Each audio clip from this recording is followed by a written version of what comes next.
আইটিকে red করিয়ে সেই সমস্ত সংস্থাগুলিকে ভয় দেখিয়ে তাদের কাছ থেকে হাজার কোটি টাকার ইলেকট্রাল বন্ড এই বিজেপির তহবিলে জমা করা হয়েছে। আর দেশের কালোবাজারি যাদের অর্থ ফিরিয়ে আনার কথা ছিল,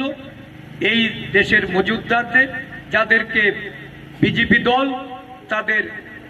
প্রভুত্ব এই দেশের সাধারণ মানুষের উপর চাপিয়ে দিয়ে তাদের দ্রব্যমূল্য থেকে শুরু করে সমস্ত জিনিসপত্রের দাম বাড়িয়ে তাদের কাছ থেকে যে চাঁদা আদায় করেছেন ইলেকট্রাল বন্ডের মাধ্যমে, এই একটা বিজেপি দল, যে দল স্বচ্ছ প্রশাসনের কথা বলে, স্বচ্ছ প্রশাসন তো শুধু দেশের মানুষের আজকে নাগালের বাইরে, লক্ষ কোটি টাকার দুর্নীতি, পিএম কেয়ার ফান্ডে